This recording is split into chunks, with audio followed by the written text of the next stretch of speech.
आज हम एक बहुत ही अजीब सी पहेली को समझने की कोशिश करेंगे। देखिए, एक तरफ अमेरिका की बड़ी बड़ी कंपनियां भारत में अरबों डॉलर का निवेश कर रही हैं और वहीं दूसरी तरफ अमेरिकी सरकार खुद पाकिस्तान को एक बहुत बड़ा लोन दे रही है। तो ये दोनों बातें एक साथ कैसे हो सकती हैं? चलिए इसी को समझते हैं।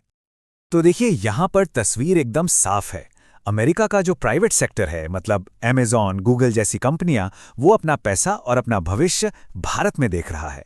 लेकिन अमेरिकी सरकार का पैसा ठीक पड़ोस में पाकिस्तान जा रहा है। ये एक ऐसा विरोधाभास है जिसे समझना बहुत जरूरी है।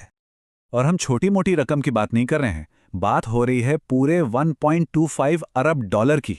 ये पैसा अमेरिका का एक्सपोर्ट इंपोर्ट बैंक, जिसे एक्सिम बैंक भी कहते हैं, उसने पाकिस्तान के एक माइनिंग प्रोजेक्ट के लिए मंजूर किया है। मतलब कई सालों के बाद अमेरिकी सरकार ने पाकिस्तान के लिए इतना बड़ा आर्थिक दरवाजा खोला है। तो सबसे बड़ा सवाल तो यही उठता है कि आखिर ये हो क्यों रहा है। जब अमेरिकी कंपनियां भारत को चुन रही हैं तो अमेरिकी सरकार पाकिस्तान पर इतनी मेहरबान क्यों है? इस पहेली को सुलझाने के लिए हमें कहानी को थोड़ा गहराई से देखना होगा। इस पूरे मामले को समझने के लिए सबसे पहले हमें पाकिस्तान की आर्थिक हालत पर एक नज़र डालनी होगी, क्योंकि यहीं से इस पूरी कहानी की नींव रखी गई है। तो देखिए, फिस्कल ईयर 2025 के लिए पाकिस्तान की जीडीपी ग्रोथ का जो अनुमान है वो है सिर्फ 2.6%। ये एक ऐसा आंकड़ा है जिसे अब पाकिस्तान दुनिया से छिपा नहीं पा रहा, और ये उसकी खस्ता हाल इकोनॉमी की पूरी कहानी बयां करता है। और ये 2.6% कितना कम है, इसका अंदाजा इस बात से लगाइए कि कई अफ्रीकी देश भी इससे ज्यादा तेजी से तरक्की कर रहे हैं। मतलब साफ है कि देश की जो अर्थव्यवस्था है वो लगभग थम सी गई है। अब देखिए, जब इकोनॉमी की हालत पहले से ही पतली हो तो एक और चीज है जो मुश्किलों को और बढ़ा देती है, और वो है तेजी से बढ़ती आबादी। मतलब कमाने वाले हाथ कम हैं और खाने वाले मुंह ज्यादा, तो जाहिर है अर्थव्यवस्था पर बोझ बढ़ना ही है। पाकिस्तान की जो फर्टिलिटी रेट है वो है 3.2, जो बहुत ज्यादा मानी जाती है, और अनुमान ये है कि 2050 तक पाकिस्तान दुनिया का तीसरा सबसे ज्यादा आबादी वाला देश बन जाएगा। सोचिए, आबादी रॉकेट की स्पीड से बढ़ रही है, लेकिन इकोनॉमी वहीं की वहीं है। तो ये तो हुई पाकिस्तान की बात। अब सिक्के का दूसरा पहलू देखते हैं। आखिर अमेरिका ऐसा कर क्यों रहा है? उनका ऑफिशियल कारण क्या है? इसे एक सोची समझी स्ट्रेटेजिक चाल के तौर पर दुनिया के सामने रखा जा रहा है। हाँ, तो सवाल यह है कि अमेरिका को इसमें क्या दिख रहा है? वो अपना पैसा एक ऐसी इकोनॉमी में क्यों डाल रहा है जिसकी हालत ठीक नहीं है? अमेरिकी सरकार कहती है कि इसके पीछे 3 बड़ी वजहें हैं।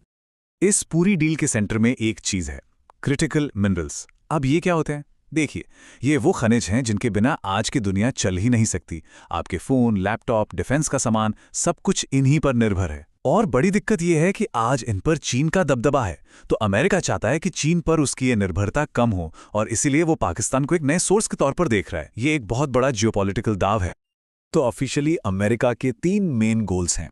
पहला, रेकोदी खदान से इन क्रिटिकल मिनरल्स की सप्लाई को सिक्योर करना। दूसरा, पाकिस्तान के बलूचिस्तान प्रांत में इकोनॉमिक ग्रोथ को थोड़ा धक्का देना। और तीसरा, अमेरिका और पाकिस्तान दोनों जगह नौकरियां पैदा करना। और हाँ, नौकरियों का जिक्र भी जोर शोर से हो रहा है। कहा यह जा रहा है कि इस प्रोजेक्ट से पाकिस्तान के बलूचिस्तान में करीब 7,500 और अमेरिका में भी 6,000 नई नौकरियां पैदा होंगी। मतलब कागज पर तो ये एक विन विन सिचुएशन लगती है। लेकिन कहानी में एक ट्विस्ट है।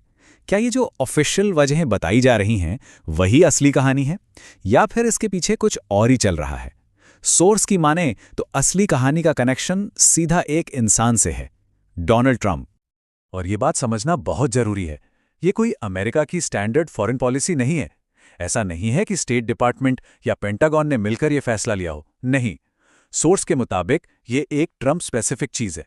मतलब ये फैसला सिर्फ और सिर्फ प्रेसिडेंट ट्रंप का है, और वो ही इसे आगे बढ़ा रहे हैं।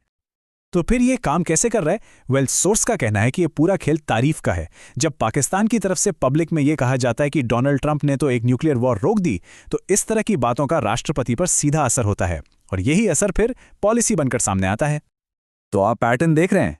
एक तरफ पाकिस्तान से तारीफ, वाहवाही और नोबेल प्राइज के लिए नॉमिनेशन जैसी चीजें आती हैं, और दूसरी तरफ ट्रंप एडमिनिस्ट्रेशन से इनाम मिलते हैं, जैसे कि ये 1.25 बिलियन डॉलर का लोन, या फिर F-16 के लिए $686 मिलियन का अपग्रेड पैकेज।